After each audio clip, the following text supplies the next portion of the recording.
Olá, pessoal, boa tarde. Estamos aqui no Talk, eu e o professor Jonathan Godoy. E hoje a gente vai falar sobre o Papa João Paulo II. Ontem foi o dia de homenageá-lo. E é um Papa tão querido na igreja, tão querido por todas as pessoas, principalmente pelos jovens. E a gente decidiu falar sobre ele, porque às vezes as pessoas vão caindo no esquecimento, né? A gente vai ficando tão assim preocupado com as coisas do dia a dia, com outras figuras e pessoas tão importantes a gente vai esquecendo de falar. Então, o professor Jonathan Godoy, a gente vai fazer essa homenagem ao Papa João Paulo II. E eu queria começar falando e lembrando que até uma pessoa me perguntou outro dia, acho que foi para você, eu estava junto, falando que não existem santos da nossa época. E o Papa João Paulo II é um santo da nossa época, é um santo que conviveu com a gente. E eu era pequena, você não sei, né? Mas assim, que conviveu com a geração aqui nossa, e que ele foi um grande exemplo. Então, eu queria falar disso, que existem santos, existem pessoas santas, não é uma coisa longe da gente, né? E ele falava muito disso. Você pode falar um pouquinho assim dessa coisa dele e dele ser um santo na nossa época? Sim, então, como você disse, o Papa João Paulo II é um santo bem recente, né? Morreu em 2005, a maior parte de nós o conheceu. E, às vezes, as pessoas o conhecem muito por ele ter sido um Papa, entre aspas, pop. Ele era muito famoso, ele cantava, ele tinha uma presença assim, bastante carismática, uma personalidade bem dada. Só que ele tinha um conteúdo muito grande. Então, ele foi um Papa muito sério, precisava ser sério. E ele viveu a santidade nos dias de hoje, provando que ele e outras pessoas também, provando que a santidade não é uma coisa da Idade Média, não é circunstancial. Não existe nenhuma circunstância que me impeça de viver a santidade. Existem circunstâncias que sim dificultam. Só que quanto mais difícil é também, mais a pessoa se torna santa quando ela consegue se tornar, ou seja, mais meritório. Não mérito de gente que essa atividade é um trabalho para o humano. E que você consegue fazer as denúncias que Deus inspira. E grande parte da mensagem de João Paulo II é que é possível mesmo na idade moderna, na era industrial, na era informática, na era que nós vivemos hoje, secular, é possível vencer as dificuldades do nosso tempo e viver a felicidade, priorizar Deus na nossa vida. Porque ele falava muito diretamente com os jovens, né, Jonathan? E ele que criou a Jornada Mundial da Juventude, foi mais ou menos em 1984, 85. E quando a gente coloca na internet, tem um texto que falam que é dele, mas que não é.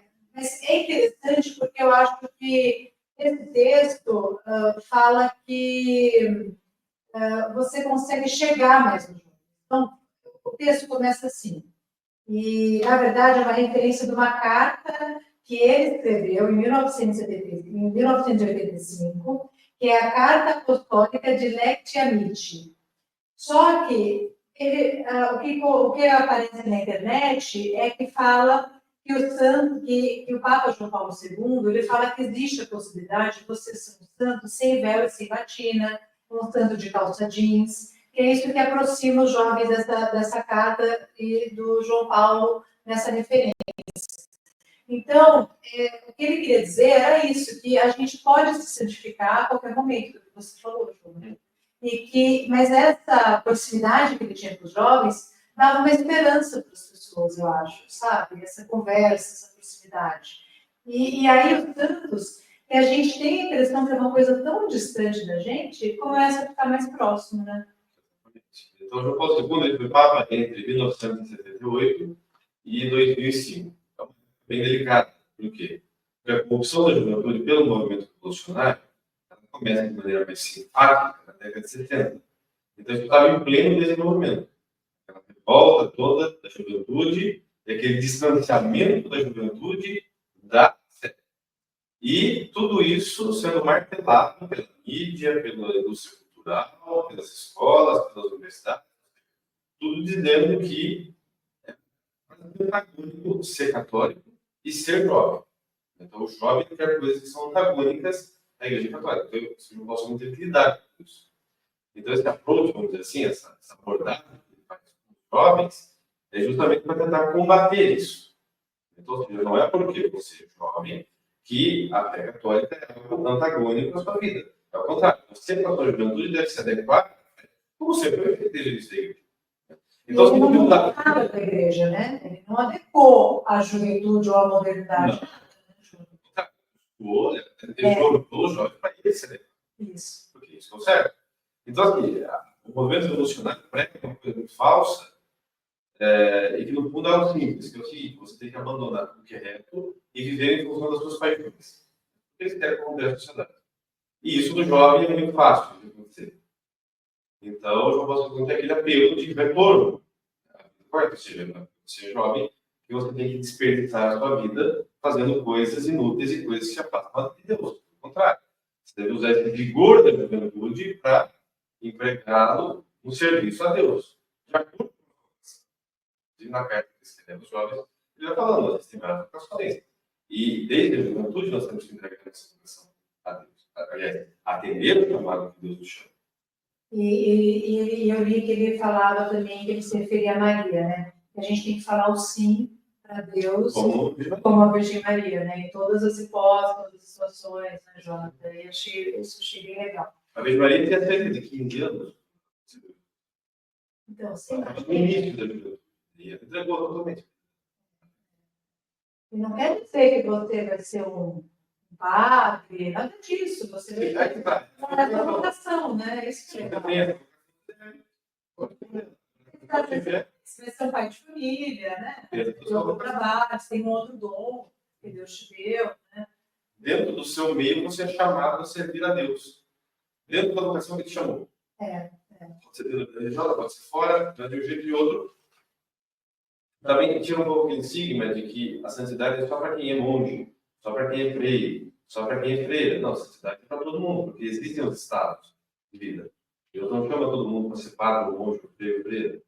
Alguns nos chamam para ser pai de família, alguns nos chamam para ser simplesmente um leigo vivendo sozinho, ou seja, Deus chama de diversas maneiras, mas de toda maneira, desde que você viva corretamente esse chamado, você pode e deve se santificar. Até que há santos de todo modo. Você tem santo padre, tem santo freira, tem santo pai de família, tem santo...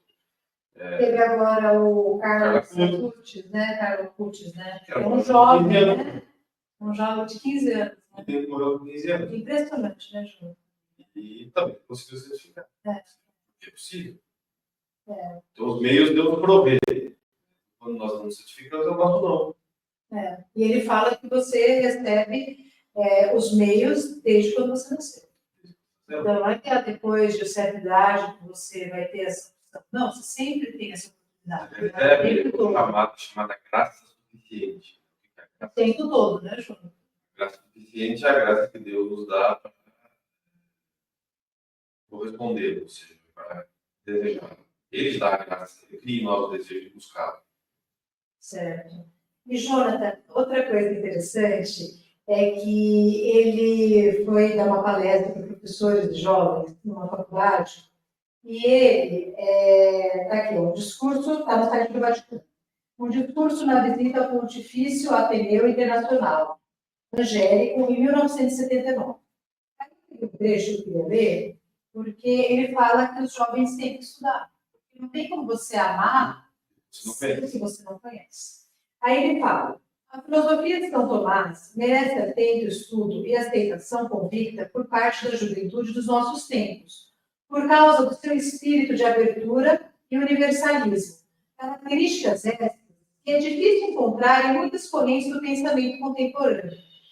Trata-se da abertura ao conjunto da realidade em todas as suas partes e dimensões, sem reduções nem particularismos, sem absolutizações de aspectos particulares, assim como é requerido pela inteligência, em nome da verdade objetiva integral, do respeitante à realidade.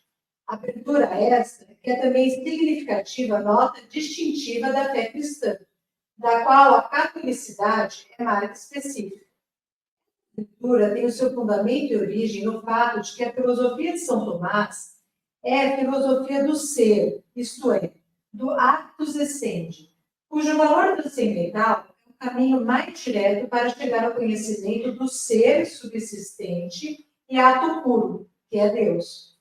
Por esse motivo, esta filosofia poderia ser mesmo chamada filosofia da proclamação do ser, o canto em honra do que existe.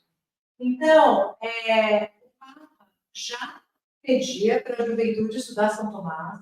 Nós temos um curso aqui no ESSER, o professor Jonathan ministra, do São Tomás de Aquino. Nós temos aqui, tem um QR Code, porque a gente tem um curso online para atender, e é um curso completo, assim, uma introdução completa, né, que dá uma base para você que quer estudar São Tomás de Aquino. É para todas as pessoas, né, Júlio, esse curso que nós temos aqui? Exatamente. Não é só para quem é profissional, quer ser professor, mas para todo mundo que quer conhecer melhor. E quer entender. Quer entender melhor São Tomás, mas não é só. Ele criou uma mentalidade de que você estuda filosofia, você está estudando a cabeça do filósofo. Você está estudando a realidade, por meio do que o filósofo falou. Porque ele entendeu melhor que você. Já entendeu antes. E você não consegue entender aquilo tudo sozinho. E, Jona, tem o Papa João Paulo II pedindo para a juventude estudar São Tomás, é porque realmente ele explica a doutrina da igreja, é isso, né? Ele explica a realidade. Aqui, né? Você é uma programação do ser, ou seja, ele explica de uma maneira excelente o funcionamento da realidade do próprio Deus e, consequentemente, ele explica a melhor pessoa que explica a doutrina católica, que está dentro da realidade que Deus criou, obviamente. Certo. Então, isso que ele fala tem muito a ver também com o combate ao fideísmo, que é uma doutrina herética que surgiu no século XIX, que é fruto de outras mentalidades, mas que fala que tem que ficar estudando as coisas da fé, é sentido. É sentido do coração. Não é. Fé é um atendimento racional ao que Deus nos revela, a fidelidade que Deus nos revela. E São Pedro fala isso na epístola. Nós temos que dar razões à nossa fé. Então, por exemplo, em maior e menor grau, todo mundo que é católico tem a obrigação de entender a fé católica. Senão, citando já São Tomás, São Tomás fala que existem dois tipos de ignorância. Existe a ignorância invencível, o nome já diz, é invencível, e existe a ignorância vencível. E se a pessoa não vence a ignorância vencível, ela é culpada de negligência. Então, por exemplo, é o princípio da lei natural. Você não pode alegar a lei de Deus que você não sabia que certa coisa era pecado. Por que você não foi buscar saber? Certo. Você tem obrigação de buscar saber. Inteligência. Não tem que você ter limitado. Mas se você é capaz. Se você é capaz, tem que buscar saber, buscar a razão da sua fé. Certo. Esse desinteresse em entender o que é base da doutrina católica, sendo que você é católico, ele é pecado porque ele é desprezo a Deus. Quem não se interessa em conhecer mais, não se interessa pela verdade. Quem é a verdade? Jesus falou, eu sou a verdade. Então, se você não se interessa em buscar, você já está pecando por negligência. Então, existem vários modos de saber, claro, e são oferecidos vários modos, mas de algum modo tem que tentar buscar as coisas. E a recomendação dele, a São Tomás, é uma coisa que a igreja vem martelando há séculos. Começou quando São Tomás de Aquino foi canonizado no século XIV, menos de 100 anos antes da morte, pelo Papa João XXII. O Papa João XXII, na missa de canonização dele, falou assim: hoje eu canonizo esse homem que a leitura de suas obras, 10 anos da leitura de sua obra, vale mais do que 50 anos da leitura de todos os santos padres juntos. Nossa. Padres da igreja. Ele estava falando isso para desmerecer os santos padres? Não, ele estava falando para dizer que a obra de São Tomás é uma síntese tão grande e poderosa que é tudo que os santos padres disseram. E a igreja está confirmando isso. Após o fim do Concílio de Trento, o Papa Pio V ordena que se ensina a teologia tomista, no seminário para a formação de todos os padres do mundo. E no século XIX, o Papa Leão XIII faz a encíclica dele Eterni Patris, que ele diz: a teologia da igreja é a teologia de São Tomás. Não é que só pode estudar São Tomás, não é isso? É que ele é a referência. Ele é o chamado doutor comum. Não só o que ele disse, mas o método filosófico. E o método teológico dele é Paulo João II fala.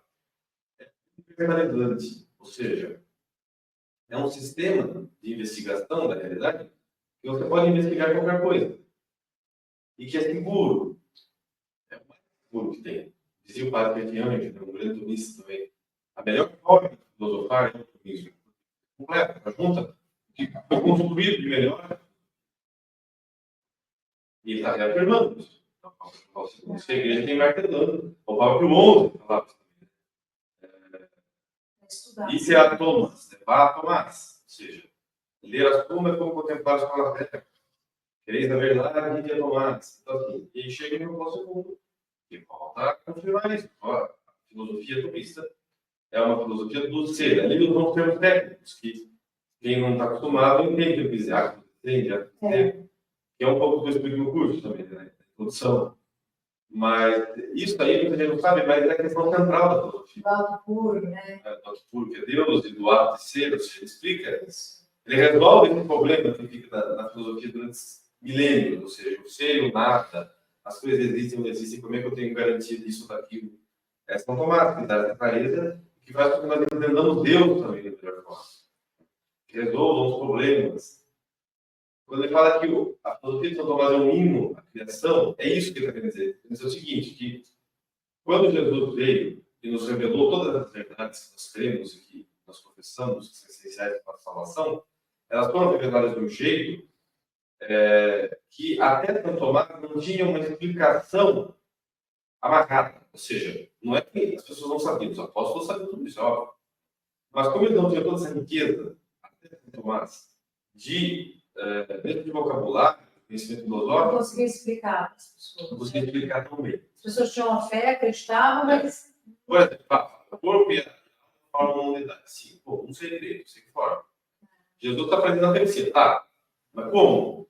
Então, assim, o que São Tomás faz esse hino à criação, ou seja, ele consegue amarrar tudo. Né? Explicar tudo de maneira lógica, ordenada, racional, aquilo que todo mundo já sabia, mas que não conseguia explicar direito. Certo. Ele faz isso. Então, assim como inclusive que eu fiz uma comparação outro dia que da mesma forma que o cristianismo sempre foi perseguido, o tomismo foi. Ele encontrou mas dentro da própria igreja. O primeiro perseguidor de São Tomás foi o bispo de Paris. O bispo de Paris não gostou, não entendeu nada, mas escreveu. Não entendeu. E perseguiu, ele perseguiu. Mesmo. Depois teve um grupo dos franciscanos que perseguiu. E assim foi, até hoje. Você vê hoje as novas teologias ficam perseguindo os tomados, os tomistas, no passado. Ou o padre Santo Agostinho. Mais Santo Agostinho. Mais isso aqui. Mas no fundo a pessoa não entende. Então, ela entende. Como os perseguidores do cristianismo que não entendem o cristianismo. Como os neoplatônicos falavam mal dos cristãos. É assim. Então, pessoal, a gente tem este curso que está incrível do professor Jonathan. O professor Jonathan é extremamente didático, ele traz exemplos fáceis para a gente entender. Então, vale a pena. A gente está com o QR Code aqui para vocês acessarem. Nós temos o link na nossa bio no Instagram para comprar o curso. Olha, é um curso que vai realmente, como foi para mim, mudou a minha vida, mudou o meu entendimento de mundo. E facilita para a gente enxergar as coisas como elas são mesmo, porque a gente tem tanta informação hoje, a gente vai ficando muito confusos, e quando você tem essa linha, como o professor Jonathan falou, que é a universal de São Tomás, você consegue enxergar o mundo de uma forma diferente. Mas, o professor Jonathan, o Papa João Paulo falou para os jovens estudarem. Os jovens, que jovens se conseguem estudar já? Então, São Tomás. Por exemplo, quem já fez a Crisma, precisa ter alguma formação desse tipo ou não? É uma coisa... Eu falei, não é que precisa, é muito bom que tenha. Por quê? Porque, como eu falei, nós temos que dar razões à nossa fé. Melhor, não tem como dar razão à fé sem passar, né, por aquele que é o mais citado a partir da existência dele nos documentos da igreja, que é São Tomás. Então, de um jeito ou de outro, você tem que entender melhor. Então, se você quer estudar filosofia direto, a gente recomenda um pouco, saindo da adolescência, né? 18 anos, 17, 18 anos, depende muito de cada um. Mas, no geral, um pouquinho mais velho. Um pouquinho mais velho, porque até período, a pessoa tem que estar mais preocupada em aprender a ler bem, em ter contato em...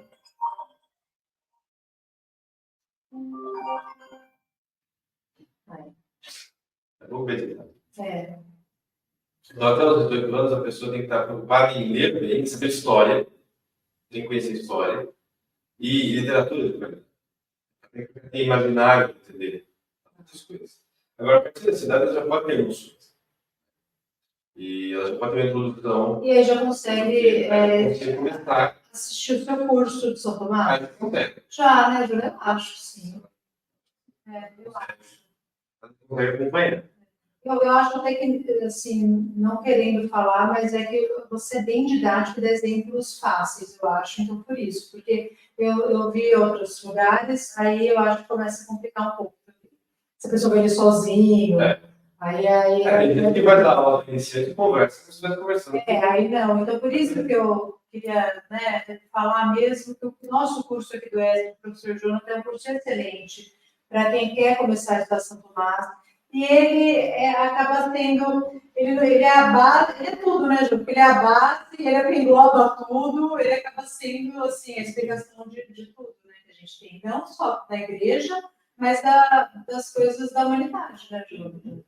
Sim, ele não é só o filósofo, não, um dos maiores teólogos, é o maior teólogo que existe.